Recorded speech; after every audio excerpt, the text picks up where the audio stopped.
century, so I would engage with some content. Okay, great.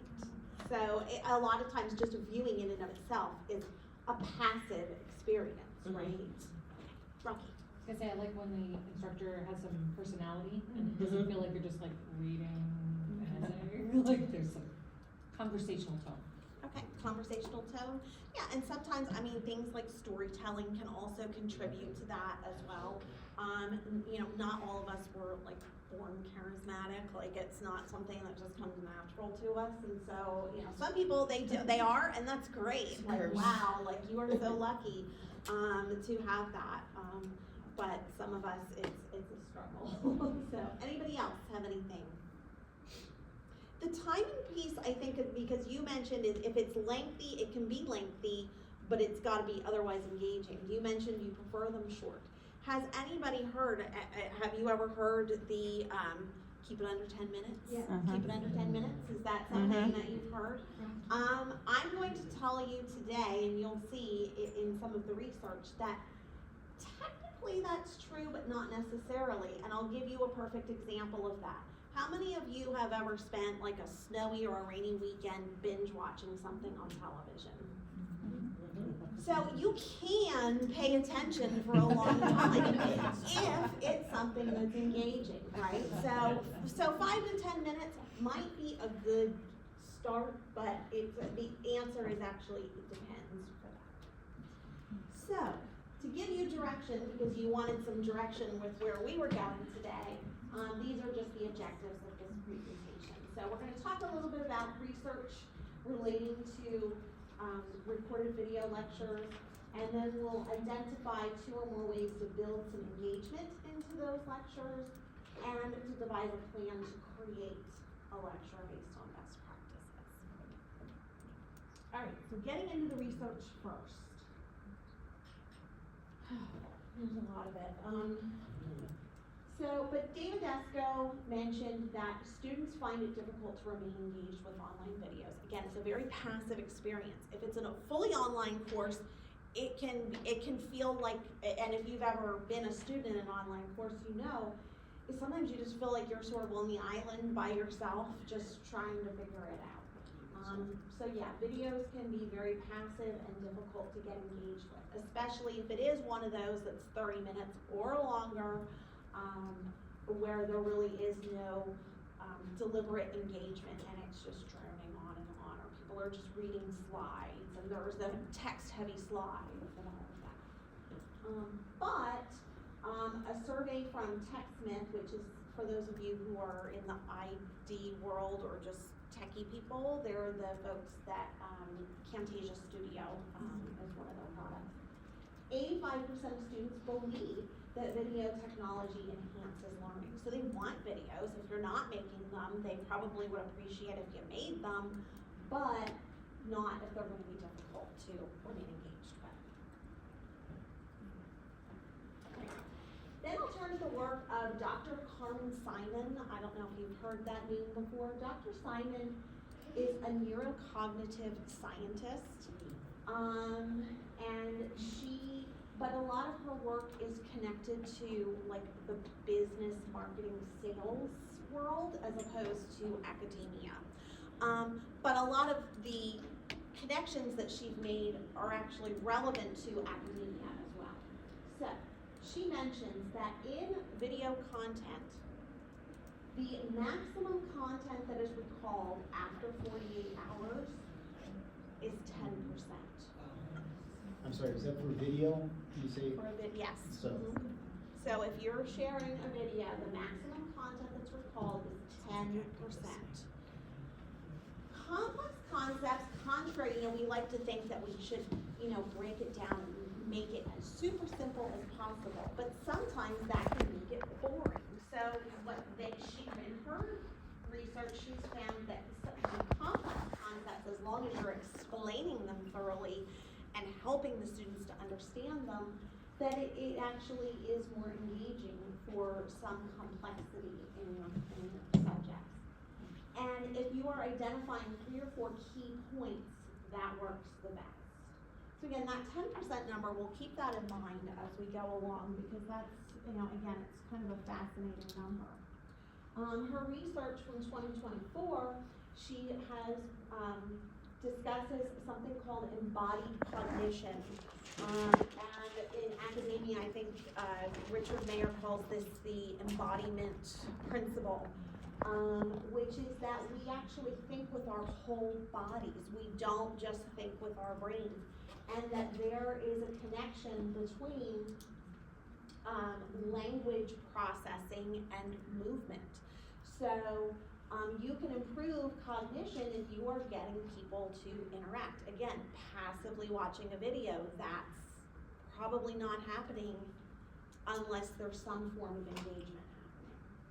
She also did some really interesting study about presentations versus whiteboards. So the difference was watching a video that someone had created a PowerPoint just like this and worked through it, or someone who was writing at a whiteboard and you were sort of viewing the experience with the whiteboard. And what they found is that the whiteboard where the instructor was there with the movement was actually, the students remembered more than simply watching a recorded PowerPoint. They found that asking the students to draw or along or take notes during the presentation was definitely more helpful than simply passively. And so her focus was mostly on cognitive load, fatigue, and motivation. And so in those areas where there was movement and where they were able to take notes, it actually reduced the cognitive load, increased the motivation, and decreased fatigue. So they were able to even take on a longer video without becoming too bored or disengaged. So very interesting research from Dr. Simon. And a lot of her research is coincides with that of Dr. Richard Mayer. Has anybody heard of this name before, Dr. Richard Mayer? Okay. He has done, he's done a lot with educational psychology at, I want to say, UCLA, it's California. Yeah, he's in California, and his group has done over 200 research experiments in educational psychology and the psychology of learning. And so he's created a lot of what he refers to as multimedia principles. These are literally just four. I mean, he has entire books that you can read about multimedia and how the brain works and learns as it relates to videos. So these are just a couple that they felt were important. Generative learning principle is that if you ask a student to pause to either answer a question or reflect, is better than just plowing through your content to say that you finished your video. And this was confirmed in 37 out of 44 tests they conducted. The signaling principle is just making sure that you indicate the most relevant content. Again, going back to Dr. Simon, they're only gonna remember 10%. Let them know what that 10% should be, right? Coherence principle, again, getting rid of that extraneous content. And we're gonna talk about that in a few minutes because that's an important step that sometimes I think some people miss before they're creating videos. Again, that was confirmed in 18 out of 19 tests. And then the embodiment principle, again, he had very similar findings as Dr. Simon, that learning is more like a whole body activity as opposed to just brain activity. All right, I think this is the last one for the research foundation.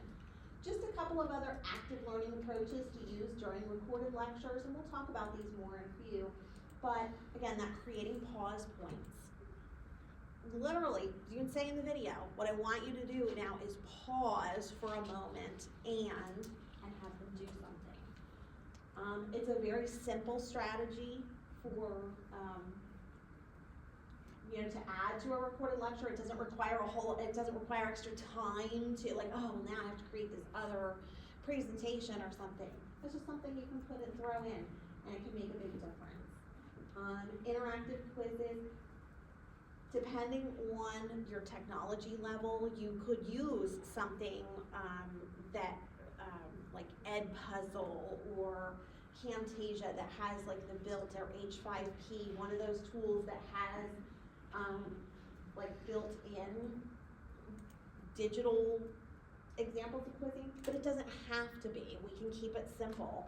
You could even present on a slide 5 questions, pause the video, answer these 5 questions, and then we're gonna go over them, I'll go over them together. And any tasks that would involve handwriting, you could ask them, and I know in a digital era, we tend to wanna like to just type. There is a lot of research out there that shows the benefits of handwriting over. So if you could have them maybe do a concept map or something along those lines, it's probably going to help with that beyond 48 hours, more so than having them type notes. All right, so we're now going to move on. So now we know there's some research findings about these things, but what does that actually look like? So you want to go and make a video after today, and what are the steps that you're going to take? So what I'm going to do for this part, I just used a blank slide, which is actually a tip that we'll share later, is actually part of the methodology of this. But I'm going to use the whiteboard for this, and I'm going to recommend that you all kind of go along, use a piece of paper, or if you're using a digital device, to create something as well, so that we can, again, getting you actively involved as opposed to passively watching me. So I'm hoping the people in the far side are going to be able to see this okay. So the first thing that we're going to do, the first step is going to be to identify your content. What do students need to know?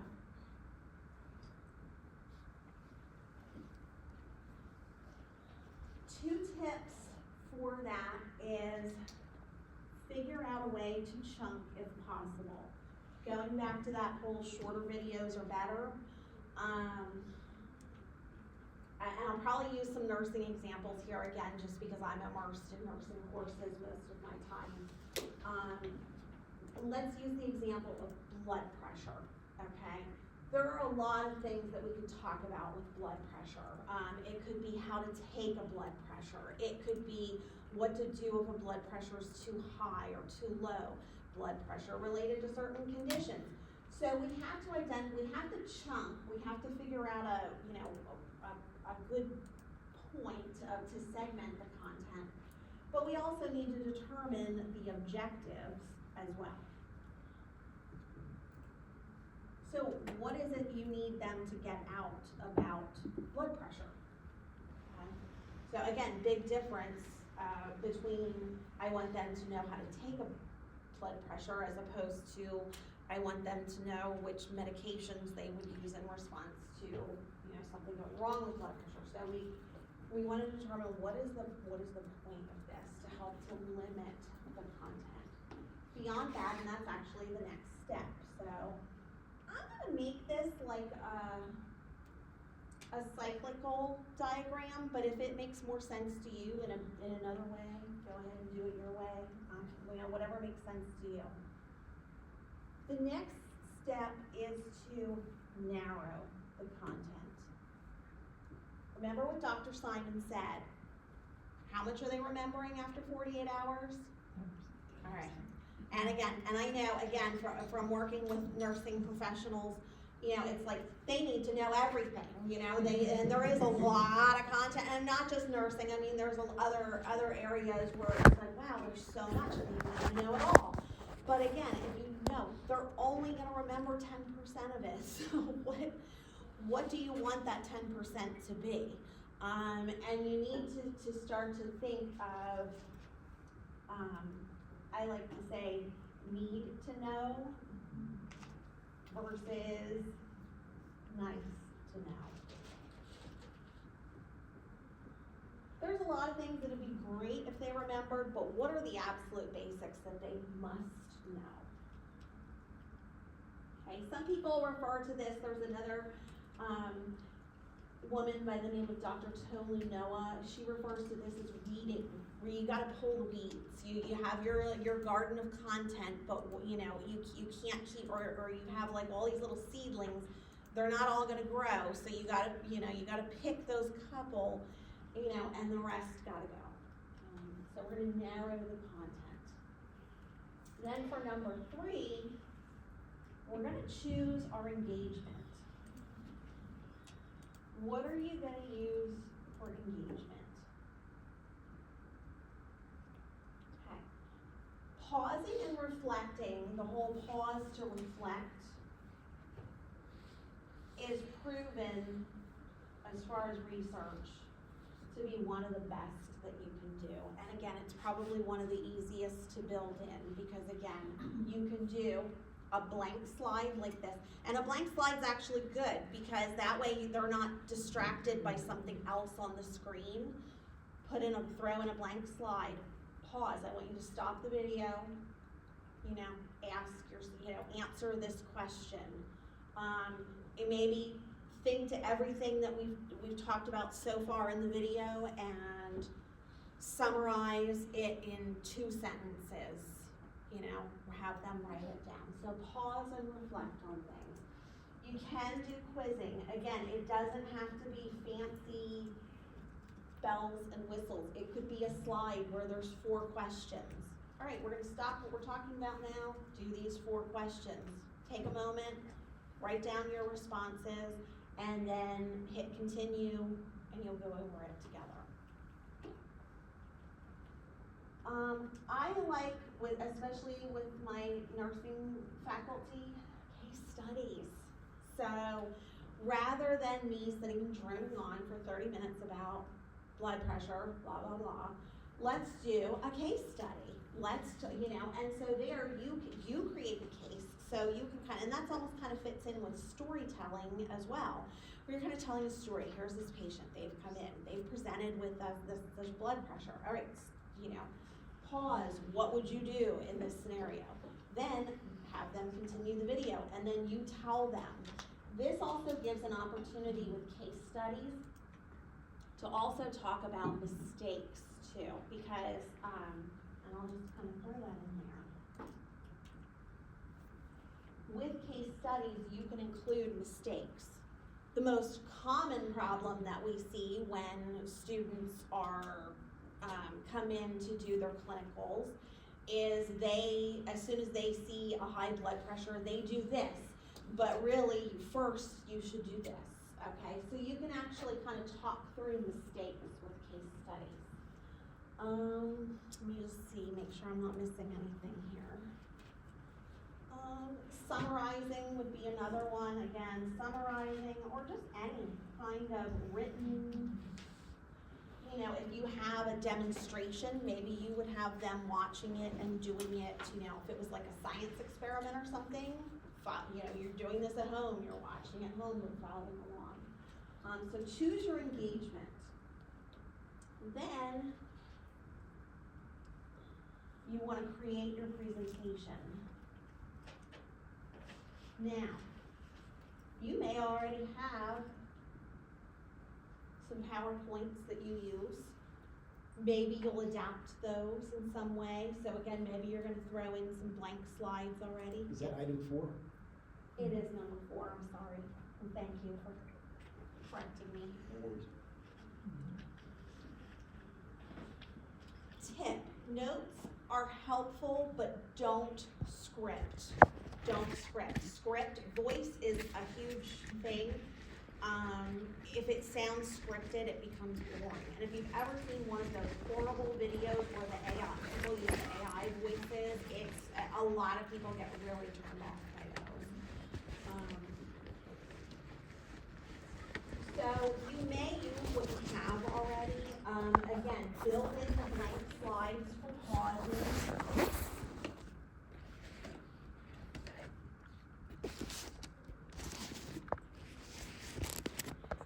Keep in mind, again, depending on the content, a presentation might not be the best approach. Again, if it is something like working through math problems, that's great for a whiteboard, right? Or creating a diagram like this, or if there's a way that you can concept map, that would be better served to just using a whiteboard. And it could be, I mean, you could actually set up a video in here and record yourself in person here. You could use like Zoom or how many other programs now that have online whiteboards that you can just do it that way, where it's just you talking and you're using the screen that way. So again, think about the purpose, think about those objectives, and that will help to determine what type of presentation it is. What I would avoid doing is, hey, I already have this presentation, I'm just gonna use what I have. At least look through it, pull the weeds out of it. Again, I say this because I see nursing PowerPoints that are typically like 150 slides, and I'm like, yeah, don't do that to your students, please. So, and sometimes they ask for the PowerPoints, and there's nothing wrong, you know, if they wanna use those and they find them useful, that's great. Just make sure again that you're also using best practices here. And again, that's a whole other session, that we don't have time for. Just things like not putting up too much text on the slides, not using, emojis just for the sake of throwing an emoji on the slide or something. Like, make sure that what's there is meaningful. Make sure that you're not reading from the slides. Those, you know, it's a tool, it's not the presentation itself. You look like you want to say something. I don't mean to put you on the spot, you look like you want to say something. Okay. All right, very good. All right, then next up is record. So this is, again, we could do a whole session on what, you know, different recording tools and stuff. This really isn't about the technology though, it's about the design of something good. I'm sure you probably have instructional designers or other tech support at your university or campus that would be willing and able to help you with this if you are not really good with tech, and even if you just want somebody to walk you through it. There's a lot of tools out there, a lot of do-it-yourself. I was just like, it was Screencast-O-Matic, now it's ScreenPal is a good freebie, but again, your school may even use like Panopto or one of those, so I would find out from them what they're using. Be sure that you keep it natural. Again, no scripting. I mean, even when you're standing up in front of your own classroom, you're making mistakes. So there's nothing wrong to make a mistake. You don't have to feel like you have to edit it out necessarily. I mean, correct it obviously, but you know, keep it natural. And I always mention too, avoid traps. And the traps would be things like mentioning in all of your naturalness that, oh, last week we talked about, okay, well, the course could change from semester to semester. If you've done that, or if you say in module 5 we talked about, okay, you change up the modules and now that's gonna become a point of confusion. So try to avoid using dates, you know, class times, modules, even chapters in the book, because books change. So you can refer to the textbook, but don't use page numbers, specific chapters, or things that will date your video and force you to have to redo it later on. And then the last step is to evaluate. So how did it go? And you're gonna do that from just your own reflection. And you may ask for student feedback.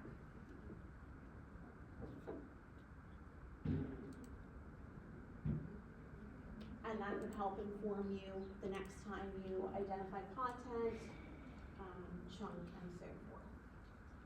Questions about this?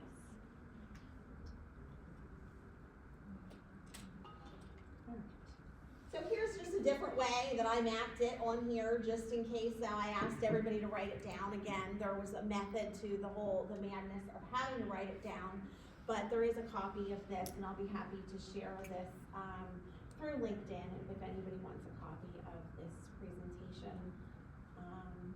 But there are our steps. Do we have time here? Oh, we're actually I'm going really quickly and I didn't realize how quickly I was going. All right, let me see if this will pull up. I'm gonna show you, this is an example of a good, this is a micro lecture. We don't have to watch the whole Dr. 7. Noah here.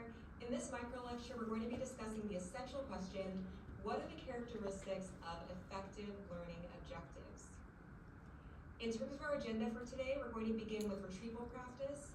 We'll then define objectives, discuss the criteria for effective objectives. We'll do an activity called effective or not. We'll talk about how what we're discussing today connects to what's coming up, and then we'll wrap up with an exit ticket. So just to pause there for a moment, exactly what was mentioned here earlier about the kind of let me know, like this is giving them a plan. This is what's happening. This is exactly what you can expect out of this video. Here's why we're doing this video. Just some very effective techniques used here. And our 3 outcomes for today are that you will be able to define objectives, describe the characteristics of effective objectives, and then distinguish between effective and ineffective objectives. So we're going to begin with a retrieval practice activity just to review what we've talked about previously. So what I'd like you to do is either grab a sheet of paper or open up an app on your device, and you're going to write down everything you can remember about backwards design. Now remember, with retrieval practice, you're not looking at your notes or anything, you're just recalling from memory. So take a moment to pause this video, record everything you can remember about backwards design, and when you're ready, resume this video. Welcome back. So what we're going to do next is we're going to review backwards design, and as we do so, I encourage you to compare what you wrote during the retrieval practice to what we're reviewing now. Okay, so again, a good practice there. She's asking people, recall, again, don't look at your notes, just in your own mind, write down, what do you remember? That's a good way to kind of even bring them into, here's the new topic. So as a reminder, backwards design is all about planning with the end in mind, and there are 3 key stages. The first stage is developing the student learning goals. In other words, what should students know or be able to do by the end of the unit? All right, so I'm gonna fast forward just a little bit. You can see, her slides are all good, not very text heavy, kind of to the point. And it's really important that our lessons are goal-driven rather than activity-driven. Okay, again, there's another one, that was with, Dr. Mayer did the signaling principle of letting them know what's important. So she's saying it's really important that, okay, so again, that pointing out what is important in your video. And then I'm gonna just fast forward because here she's doing okay, so we're getting to the point where she's doing an activity. So we're going to pause for another activity called effective or not. And what I'd like you to do is you're going to take out a sheet of paper or open up a writing app on your device, and you're going to number the page from 1 to 6. You're then going to read each of the objectives on this slide and write down whether each one is effective or not based on those 2 criteria that we just discussed. Once you're done with the activity, you can go ahead and resume this video. So again, there you can see she gives them very clear instructions. She puts the questions there. They can pause the video. She lets them know exactly what she's expecting them to do. And again, it doesn't have to involve like advanced technology. We don't have to have those like fancy digital quizzing or something. It can be something as simple as just a built-in slide. Can I make an observation? Welcome back. Yes, absolutely. I just noticed that the second time now when she's giving instructions, and I think this relates to your avoid traps comment with recording. There's clearly a self-consciousness that this is a video, right, when it is recorded. That as I just took out of my notes here, the students are actually agents in how it's engaged, right? So they're going to play, they're going to stop, they're potentially going to replay, they're going to skip, right? So there's that recognition that the medium and the timing where the student is going to receive this is in their context, right? And so I think that it applies obviously for the instructions that she's giving here, but for other considerations that we would make, again, along the lines of the avoidance of traps that you were mentioning, that Right. And I feel like for many people, it's that moment when they're recording it, they feel like that's the moment. You know, but that's not the moment, that's the moment for you who's recording it, but not for your audience, for your student who's actually gonna be receiving it, so. Right, and yes, that's a really good observation, and she did make the point too of saying, like, previously we talked about, she didn't say in module 5 or last week or in chapter 4 it was, she just said, you know, previously we talked about, and I would assume that in the sequencing of this course, that regardless of what the textbook is, regardless of whose online course it is, that sequential order would play regardless. So again, this would be a keeper video that she's not gonna have to redo in a month or a semester when there's a new textbook or something else happening. All right, so now we're gonna go over the 6 statements and discuss whether they are effective or not. All right, so number 1 says students will be able to list the phases of the water cycle. So this objective is effective, right? So it's student achievement based, and it's using a measurable verb, which is list. So I can easily see if students have accomplished this objective by having them write down the different phases of the water cycle or label an image. Number 2 says students will be able to understand the major parts of speech in a sentence. This objective is actually ineffective. So although it's student achievement based, it's using a really vague verb, which is understand. So how do we know that someone understands something? Is it just because they're nodding and smiling at us? Probably not a really good measurement of their knowledge. So we would actually want to use a more specific verb here. So maybe instead of understand, I could say students will be able to identify the major parts of speech. So again, I like this, there's some movement going on there. She's kind of overriding this with a whiteboard so that she can write or just even in PowerPoint, I think has the writing features so that she can show them something that's wrong and actually correct it for them. And even the ones that were right, to show them why it was right. So, you know, she went so far as to actually use color, which again, the color is okay because it's not the only way that she, you know, she's also speaking and telling the correct. I mean, obviously, we wouldn't want to use color solely to show whether something was right or wrong, but she's using it in addition to explaining why it's right or wrong. So I'm going to fast forward through again, just we don't need to see all of these. We're not actually doing the lesson, but she's going through and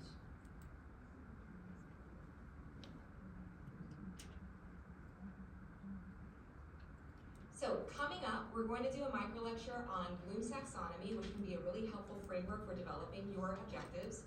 And we're also going to talk about the process for deconstructing standards, or taking standards and turning them into student achievement-based and measurable objectives. So you can now hopefully define objectives, describe the characteristics of effective objectives, and distinguish between effective and ineffective objectives. And to wrap, we're going to do an exit ticket. So what I'd like you to do is either scan the QR code that you see here on the slide, or you can visit the link, the bit.ly link that's listed below, which is bit.ly/3kh93zg. And it will take you to a Google form that you'll submit just to do a quick knowledge check and reflection on what you've learned today. So please take a few minutes to complete the exit ticket, and I look forward to seeing you in our next micro lecture. so again, an exit ticket, another simple way to, you know, what did you get out of this at the end? But even to say what was up and coming, I mean, she has obviously planned this for, you know, I mean, and is very organized and methodical in her planning. But that way, I mean, at the beginning, she connected, what did we talk about before, and how does it relate to this? And then here's where we're going with this, and here's how what we just learned is going to connect to that next piece.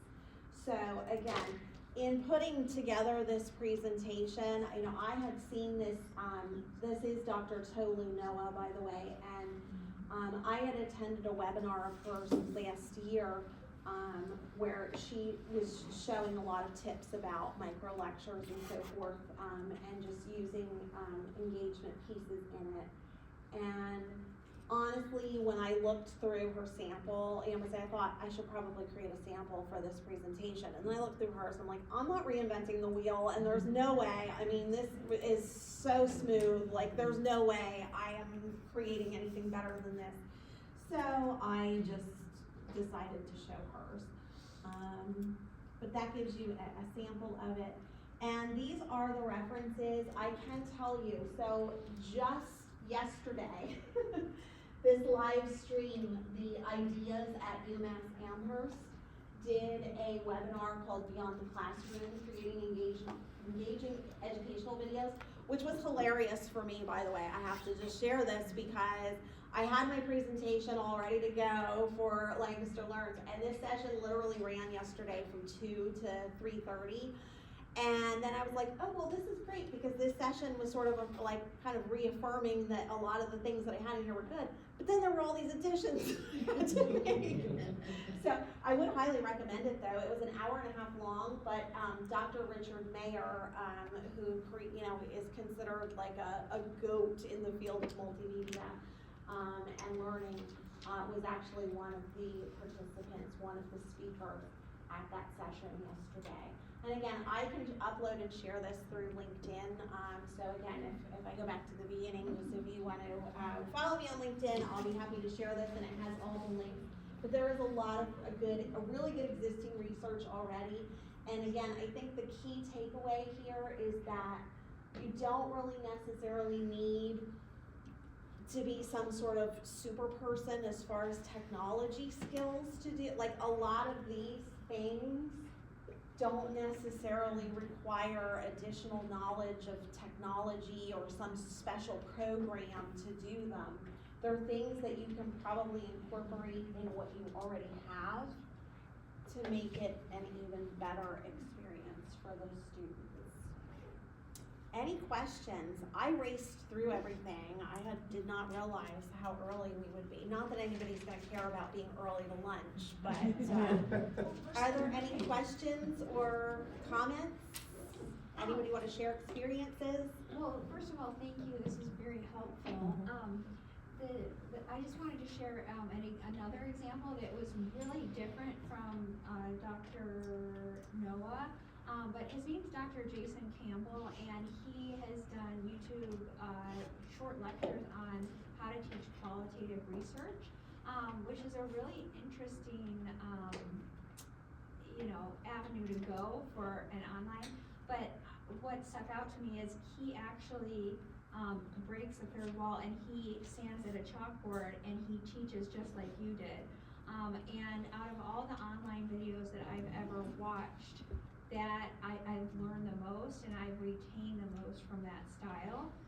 So I just wanted to say, we love to see polished, we love to see things that are easy to watch and engage us.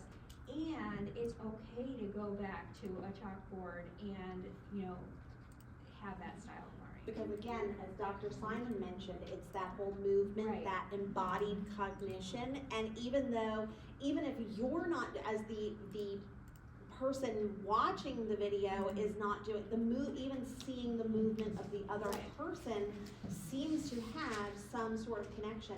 Here's an interesting item that you just reminded me of, that Dr. Mayer mentioned at the seminar yesterday, was the difference. This was a study they did. This was fascinating. You may have seen videos like where somebody's like a demonstration where they're doing something, and whether the demonstration was like where the video would be facing me and I'm showing you how to do something here, or if the video was facing the other way, that the hands were up here, that had a more powerful effect because it felt more like the user was the one doing, as opposed to passively watching somebody else do something. So even that perspective of where that camera is placed, eye contact was another one. And they had mentioned, I don't know, maybe some of you have this at your school. They have the boards, and I don't know the name of them. I can't remember.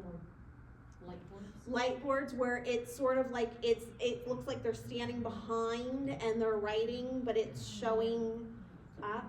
because that way they can continue with the eye contact, as opposed to the way I was doing it where I'm sort of facing away from you. So if you can do eye contact as well, that is better than looking away from them. But again, even looking away is still better than, you know, the standard PowerPoint text slides. And again, there is a purpose for some of those though, and sometimes there is a need for it, especially like for your nursing materials, especially. There are just things like for like the blood gases and things like that you have to, you know, there has to be that. It can't just be me sitting and talking about it or, you know, writing something necessarily on the board. So again, you have to think about what the content is, and then, you know, these pieces, that helps to define what these pieces would be. Yes? So I noticed, and I've seen this with both ways, she has, you know, the little circle with her face in it. Is there a difference whether it has like the live feed of the speaker versus just It's the voice? interesting, the research is mixed on that, because now I heard, as you did, that, well, that's a distractor, that's just, you know, they should be focusing on the presentation and the face isn't necessarily adding something to it. But then other research would suggest that the face is actually adding the personability to it, the emotional aspect, that this is another person communicating with me, that would be a good thing. Again, I think you would have to go back to what your content is. Hers, I think there was a good mix there. Again, if it was some kind of really complex math problem, I probably, you know, maybe you could do away with it at least for the problem and bring it back. You know, most of the tools, like even ScreenPal, let you, you know, you can kind of take it to and from. So you could do both. But yeah, it seems like the research is mixed. I originally, but then again, it goes back, like we're told, do short videos. Especially now in the days of TikTok, it's like, no, you know, well, how are you doing a blood pressure video in, you know, TikTok 30 seconds? How are you doing that? How are you doing it? So, you know, again, going back to that time factor, short is best. I mean, you don't want to put any extraneous things in there, but there are going to be some topics that you can't simply pare down to 10 minutes, and you shouldn't feel badly about that. And again, if you're using those engagement pieces, it shouldn't matter, because it's going to reduce the cognitive load so that they can handle a longer video. So two things if we're speaking directly to that. If you aren't sure when to show your face or when not to show your face, I was gonna say this light. She mentioned Mayer's multimedia principles. Use Mayer's multimedia principles as a guide. It's almost like a flowchart where you're like, do they need to see my face when I'm showing this type of content? And if you go through the principles, you'll realize, no, they need to focus on the visual, or they need to, like, there's a principle that will direct you in the 12 principles of, like, oh, my face is really great right now, versus now it would be the extra. It would be the over the cognitive load if I do it in this particular instance. So that was my first, I was like, yep, Mayer's fabulous, instructional designer, sorry. The second piece, which you have not mentioned anything about accessibility in the creation of these videos, so I'm not gonna go down that, that's another whole road, but I feel to do due diligence, anytime you're creating multimedia, please make sure that you are educating yourself on the accessibility standards for the form of media that you're creating, and that you adhere to them.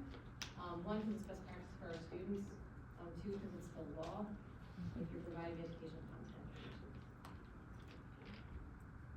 Yeah, I mean, obviously, we didn't get beyond the recording and evaluating. I mean, obviously, depending on where you're uploading it to, captioning, and those sorts of things, you know, I mean, again, that's something that could be a separate workshop in and of itself. No time to really do that, obviously, a good mention, so thank you for that. Any other questions, comments? We are now, like, look at that, we're now at time. So, thank you all for your attention. I appreciate it. And enjoy the rest of your day, and enjoy lunch. It's lunchtime.